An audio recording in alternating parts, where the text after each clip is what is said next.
خانم شگفت سرابی، متشبث و تشویق کننده زنان در بخش تجارت، برای بحث بیشتر در رسیده با من است. خانم سرابی، سلام بر شما، سپاسگزارم از حضورتان در ترور نیوز. گزارش را دیدین در مورد چگونگی فروش صنایع دستی زنان بامیانی در این ولایت. خب بیاین تفاوت‌ها را بهش بحث بکنیم. درست چه تفاوت‌های میان بامیان و دیگر ولایت‌ها وجود داره که این گونه خانم‌ها میتونن در بامیان با فعالیت‌های خود ادامه بدهند؟ بله، تشکر. سلام خدمت شما و همچنان بیننده‌هایتان. تشکر از اینکه شما نظر مرا در این مورد میخواین. ما به عنوان یکی از مؤسسین گروه دختران هم بخش بعضی معلومات و تجربه های دارم. تفاوتی که بین تجارت ایجادی ای تو یک ایدیا در بامیان با ولایت دیگه میتونیم این مسئله را ذکر کنیم که بامیان یک از ولایت است که از مناطق بسیار خوب و امن کشور است یا تا حدود امن است و البته یک مسئله بسیار مهم، مسئله فرهنگی کشور ما می باشه، چنانچه که هر ساله توسط راپور مرکز ایشا فاوندیشن نشر میشه. مردای بامیان یا مردای هزاره کسایی هستند که کمترین نوع خشونت نسبت به زنانشان دارن یا اینا باوری که به زن خود دارن امیر باعث میشه به زنها کمک میکنه که اینا به این فکر باشد که در اجتماع داخل اجتماع شوند و چیزی را که خودشان تولید میکنن به فروش برسانن. و این خلاقیت خانمای بامیان البته ما میتونیم بگیم در هر ولایت ما میتونه باشه، به خاطر که تاریخچه صنایع دستی در تمام ولایت افغانستان در بین زنای افغانستان وجود دارن. زنها در خانه این کارا میکنن.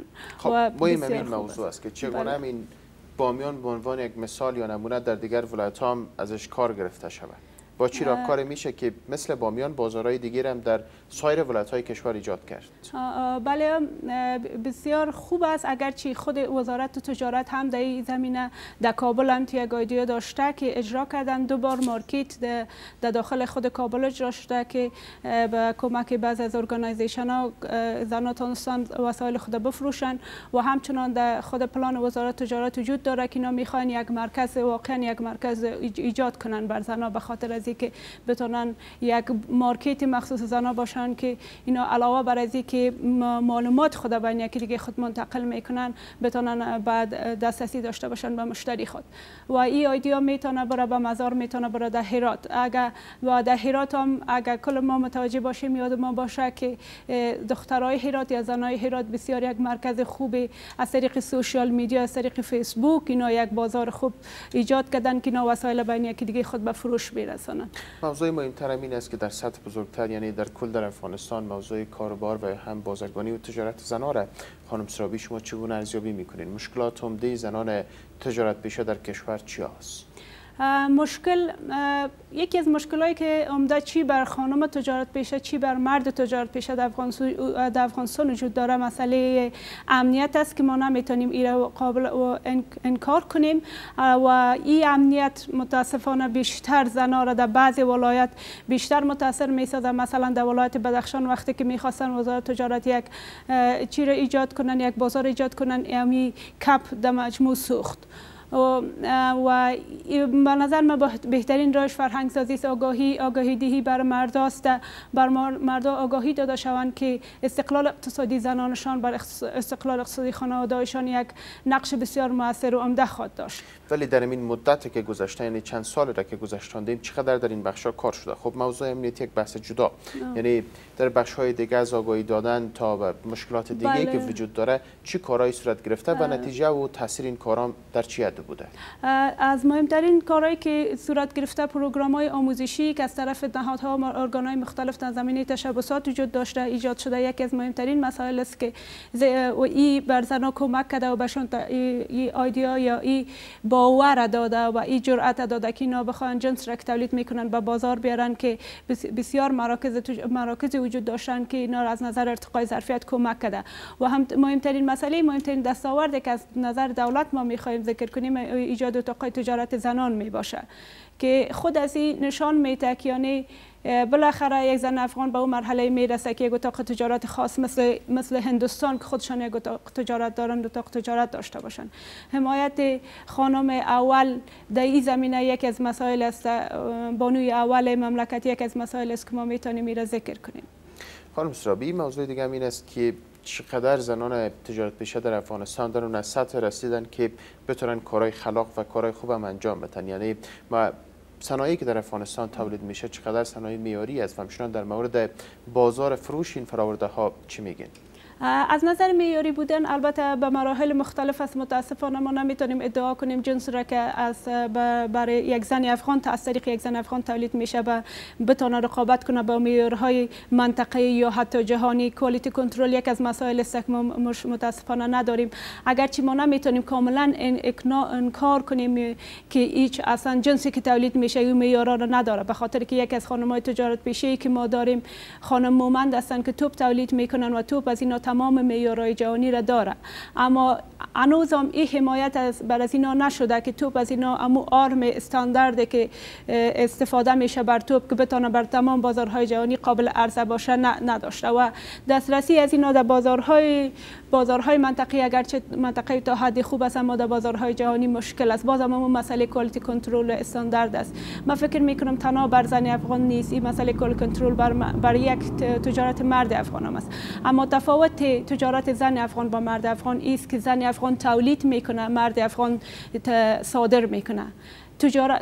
مردای تجارت پیشه ما زیادتر صادر کننده و وارد کننده است، در حال وارد میکنن. یک رشته شکل گرفته که بگویم هر دو طرف به یکدیگر وابسته شدن در تجارت، ولی بحث بازار فروش هم خیلی یک موضوع مهم است، هم در داخل کشور و موضوع صادرات. بله، در داخل کشور مهمترین مشکلشان هم دسترسی به مارکت، دسترسی به مشتری می باشه.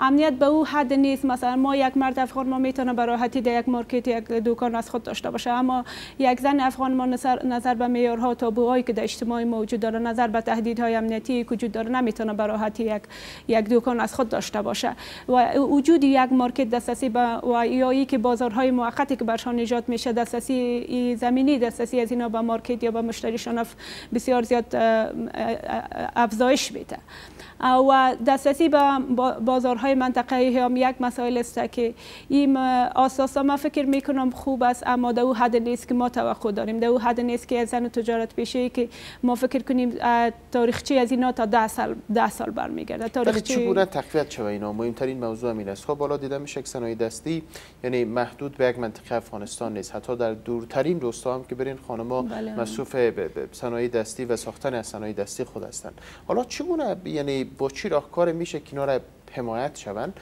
و خوب کار گرفته شود، بیشتر اینا تشویق شوند تا زیادتر از پیش کار بکنن؟ با نظر من مهمترین راه تشویق از اینا زمینه ایجاد مارکت هایی است که اینا بتونن خودشان مستقیم جنس خود به فروش برسانن. همونطور که شما گفتین تا دورترین منطقه یا در تاریخ که برگردیم تمام زنای افغانستان جنس تولید میکنن همیشه یک مدلمن یک مردی است وسط جنسشان با قیمت بسیار ارزان میخره و با قیمت بسیار بلند در مارکت میفروشه و تمام مفاد به او میرسه تا که به یک زن افغانی که تمام انرژی و نیروی چشم خود میمونه، جوانی خود میمونه و یک جنس را تولید میکنه، او میتونه بسیار خوب این تشویق میشه وقتی بتونه جنس خود با اون قیمتی که واقعا در مارکت مستقیم تمام مشتریش ازش خریداری کنه تشویق میشه و بسیار خوب تولیدشان خوب میشه و اینا میتونه خلاقیت های مختلف و متفاوت داشته باشه. به نظر من مهمترین اینه میسته که مدلمن از وسط از بین بره و اینا بتونن مستقیم در مشتری دسترسی داشته باشن و این خودش این زمینه در تمام ولایات باشه، نه تنها در کابل یا هرات یا تنها چند زون اقتصادی که داریم، در تمام مناطق مثل بامیان که یک منطقه بسیار دور افتاده است ولی چون از نظر امنیتی یا بگیم از نظر فرهنگی با یک موقعیت خوبتر هستن اینا تونستن به اوت یک پیشرفت برسن. ولی حالا که دیده میشه یعنی در این زمینه خیلی فعالیت‌های چشمگیر انجام نشده. ادامه این وضعیت چقدر میتونه تاثیر منفی داشته باشه بر کار و تجارت صنایع در کشور؟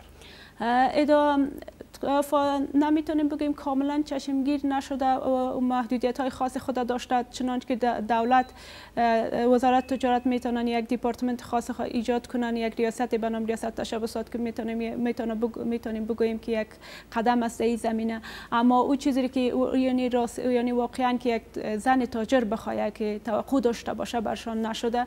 ما امیدوار هستیم که اتاقهای تجارت بتونه در این زمینه قدم های را بردارن که واقعا زمینه تشویقیشان فراهم فراهم کنه و ما مطمئن هستیم چون اتاق تجارت زنان بسیار نو تشکیل است، جدیداً آغاز کرده. شاید تا 6 ماه یا 1 سال دیگه ما نتایج بسیار خوب از اتاق تجارت زنان ببینیم. حالا مسئولیت خود زنان بازرگان هم چی است خانم سرابی؟ خود این زنان بازرگان چی باید بکنن؟ به نظر من مسئولیت خود زنان بازرگان این میسته که اینا بین کامیونیکیشن یا ارتباطات نتورکایی که بین خودشان است را تقویت کنن و قوی باشن و زمانی که در مقابل دولت یا هر ارگان به خاطر دفاع از حق خود استاد میشن بسیار متحد باشن.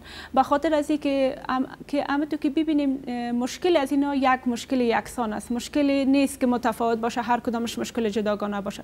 در بین کلشان دسترسی به مارکت یک مشکل است.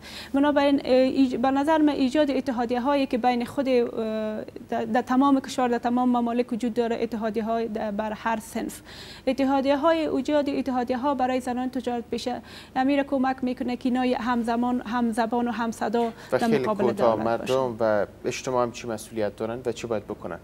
به نظر من مردم اجتماع حمایتشان است که جنس را که از طرف از اینا تولید میشه جنسشان خریداری باشه و همچنان برشان به نظر من پیشنهاد بده در صورتی که جنسی که تولید میشه جنس افغانی توقعی از اینا رو برآورده نمیکنه، برشان پیشنهاد بده که چرا جنس توقعی مرا به عنوان مشتری برآورده در موضوع بلند رفتن کیفیت باید همکاری بکنن و نظرات خود را شریک بسازن. سپاسگزار هستم خانم شگفت سرابی، متشبث و تشویق کننده زنان در بخش تجارت، از حضورتان در نیمه روز. سپاس.